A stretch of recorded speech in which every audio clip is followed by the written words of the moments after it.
Alright, let's take a look at the last 31 loan signings that have been made in the Premier League and grade their time at their club out of 10. Andre Schürrle to Fulham, 6 out of 10. To be fair, as far as Fulham signings go, Andre Schürrle wasn't terrible. I mean, don't get me wrong, he wasn't great and played the final few months of the season like a man who couldn't be arsed. But considering that club seemingly tried to rival Mr. Beast for how much cash they could waste in a month, Schürrle was actually alright. You'd forget this is a man who's actually won Premier Leagues and scored braces in World Cup semi-finals. But yeah, arriving from Borussia Dortmund, he scored 6 in 24 games. And no doubt felt like pulling out his own fingernails whenever he took a glance at what his defence were up to. Good lord, they were abysmal. RAUL JIMENEZ to Wolves, 9 out of 10. What a signing. At first glance, RAUL JIMENEZ didn't look like too much of a spectacular signing. Christ, the centre forward had only scored 18 goals in 80 games for Benfica. It wasn't exactly going to get the heart racing. And then, arriving on loan, he scored 17 goals in 44 games for Wolves, including one that put the club 2-0 up in an FA Cup semi-final. They really should have held on. Who knows, they might have actually made a respectable contest in the final, instead of folding like a pack of cards. Anyway, Jimenez was voted Wolves player of the season and snapped up on a permanent deal. Great signing. DENDONCKER to Wolves, 7 out of 10. Another Wolves loanee signing come good.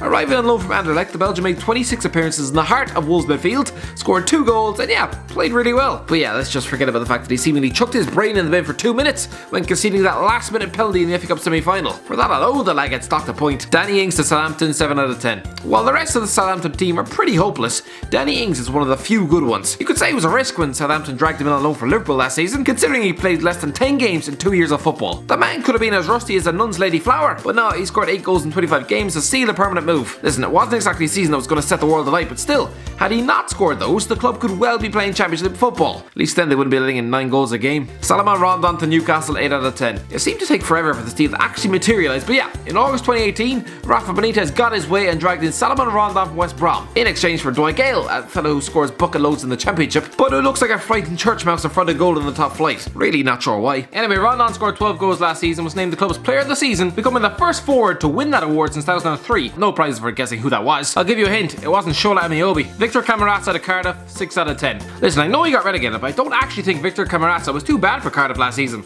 The Spanish midfielder arrived on loan from Real Betis and actually scored 5 goals in 33 games, the most amount of goals this lad had scored in the previous 4 years. Harry Arter to Cardiff, 5 out of 10. Ah yes, Roy Keane's best friend. Harry Arter's career has sort of fallen off a cliff, hasn't it? Bournemouth's Mr. Dependable for the best part of a decade, the lad now finds himself slumming it in the Championship, being shouted at on a daily basis by his goddamn brother-in-law. Christmas dinner's gonna be awkward if he ever gets stuck on the bench. Last season he was on loan to Cardiff, he made 25 appearances, scored a grand total of 0 goals. Come on lad, when CAMARASA is netting 5, that isn't great. He even managed to spoon a shot over a practical open goal against Arsenal. Cardiff are relegated, so I can't say this man was a particularly good signing. Jordan Ayew to Crystal Palace, 3 out of 10. Another one who's since been permanently snapped up, but I don't really understand why.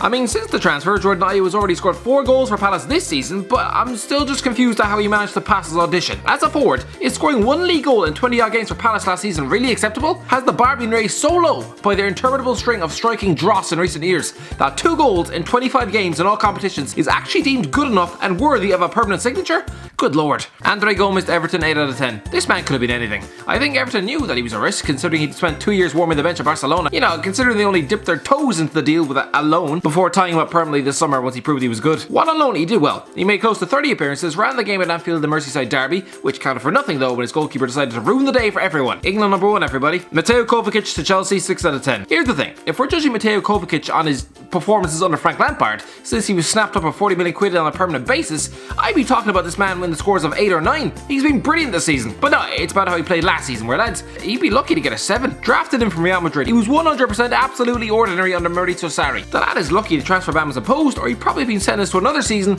of warming the bench at Real Madrid while Chelsea went and got someone else. Kurt Zouma to Everton, 8 out of 10. I'll bet if you told Kurt Zouma this time last year, bat out on a second successive loan deal at the age of 24, that he'd be starting week in, week out for Chelsea the following year, he'd have laughed in your face. Again, thank your lucky stars that the transfer ban exists, Kurt. To be fair, he did well for Everton last season, and it was definitely an upgrade from getting relegated as Stoke, that's for sure. Isaac Mbenza to Huddersfield, 2 out of 10. Isaac Mbenza is a striker who's brought to Huddersfield to score goals, arriving on loan from Montpellier in August 2018. I have no idea why the hell the club decided to sign him permanently this year. He absolutely failed his audition. 20 games, 1 goal, Huddersfield rooted to the foot of the league. That isn't good enough, Isaac. Yes, the service was probably god-awful, but still, good lord. Havard Norvit to Fulham, 4 out of 10. What a waste of time. You'd think if you were scouted by Arsene Wenger and managed to spend 4 years in the books of Arsenal, you might be somewhat good. Oh good lord, no. Havard Norvit is a lad who was once lauded as the best defensive talent in Europe. Me arse. He spent 4 months on loan at Fulham last year, arriving from Hoffenheim mid-season in some sort of feeble attempt to plug their defence. Long story short, it most definitely did not work. Oumar Niasse to Cardiff, 2 out of 10. 2 years ago, Everton outcast Oumar Niasse was spat out to Hull City on loan, arriving mid-season to try and keep Marco Silva's side up. I mean, he didn't, but hey, 5 goals in 19 games isn't the worst for a side threatened with relegation. His 4 months at Cardiff City was most certainly bad. To be fair, he probably wasn't expected to play so many games, considering he arrived the same week as, well, what should have been the club's record signing. So Niasse ended up playing 13 games, scored a big bag of nothing. Considering Cardiff only went down by 2 points, you might think if they just signed anyone else on the face of the planet, someone that wasn't Oumar Niasse, Christ above, the local postman, a stack of drawers, then maybe they might have stayed up. Sorry Oumar, but really it is your own fault for being god awful. Antonio Barreca to Newcastle, 1 out of 10. I'm not too sure why this one ever happened. Newcastle were supposed to be tying up a deal for Romelu Lukaku's brother. That fell through, so they went and drafted in the first name they could find, a Football Manager. Or at least that's what it felt like. Antonio Barreca's arrival felt a lot like the signing of the anonymous Henry Savet 3 years earlier. Why sign him if you're not going to use him? For those who don't know, Barreca is a left back, arrived from Torino, played once before leaving without a fuss. Even the lad himself seemed confused as to why they bothered to sign him. Yuri Tielemans to Leicester, 9 out of 10. Incredible signing, the best on the list. I know he's since arrived for £40 million, but how will Leicester manage to get 4 months worth of Yuri Tielemans for free? I have no idea. Yeah, I get that Monaco were signing Cesc Fabregas in January, but still, they were in a relegation dogfight. What on earth were they doing getting rid of Tielemans? One of the most exciting midfield talents on the planet. He played 13 games last season for Leicester, scored 3 goals, brilliant signing. Denis Suarez to Arsenal, 1 out of 10. I'll be honest, I saw Denis Suarez play against Limerick FC live in the flesh about 8 years ago as a spotty-faced teenager, and I thought even then, what he was dribbling past lads I went to school with, that he's actually going to be a good player. To be fair, yes, he's gone on to play over 70 games for Barcelona and win the Europa League with Sevilla, but at Arsenal, oh good lord, it was essentially the second coming of Kim Kallstrom, dragging an injured player halfway through the season and watching him do the sum total of nothing for 4 months. Suarez played just 4 league games, was anonymous, just why? Michy Batshuayi to Crystal Palace, 8 out of 10. I'm really struggling to understand why Michy Batshuayi has played so few games in the last few years. The man is a goal machine. He really is. Excellent signing on loan for Crystal Palace in January. He scored 6 times in 13 games. Considering Ayew was deemed worthy of signing permanently after bagging just once in 9 months, Batshuayi is probably unlucky not to be rewarded with a statue and freedom of the goddamn city. Patrick Roberts to Norwich, 2 out of 10. It's probably too early to judge Patrick Roberts' time at Norwich City, considering he's played just 3 games for them, but the signs don't look good. The games were a combined aggregate loss of 9-1 against the likes of Burnley, Crystal Palace and Aston Villa. Not good at all. Roberts is 22 and still contracted to Man City. This is his last chance to prove to them he's worth giving a chance. But then again, considering the club were willing to squeeze Jadon Sancho out of the club, then they're probably not even watching Roberts' progress. They've probably even forgotten he exists. Jesus Vallejo to Wolves, 2 out of 10. Jesus Vallejo hasn't been given much of a chance at Wolves yet, but he was chucked into the starting 11 for that League Cup defeat to Aston Villa during the week. And well, let's just look at what Wolves fans said. Vallejo is clearly not up to the standard we all expect. I feel he hasn't added anything to the team. Vallejo's a fraud, mate. He's out ASAP once his loan is up. Never want to see Vallejo play for us again. Surely he's the worst player to ever come from the academy. It's true, you expect someone arriving from Real Madrid to actually be good, but then again, so did Hoslu once upon a time, and he couldn't kick snow off a rope. Ibrahim Amadou to Norwich, 4 out of 10. Arriving on loan from Norwich, the centre-back Ibrahim Amadou has played just 7 times. Considering they concede bucket loads of goals every week, it's not been great. Dean Henderson to Sheffield United, 9 out of 10. I'm not sure if Manchester United are going to keep loaning out Dean Henderson until the end of time, but it sure looks that way. He's been loaned out to them again, he's played every game, and yeah, while he did fumble that easy shot from Jorginho Wijnaldum, other than that, he's been really good. Mohamed Bezic to Sheffield United, 5 out of 10. Mohamed Bezic's career is in freefall. Let's be honest, injuries have hampered this man.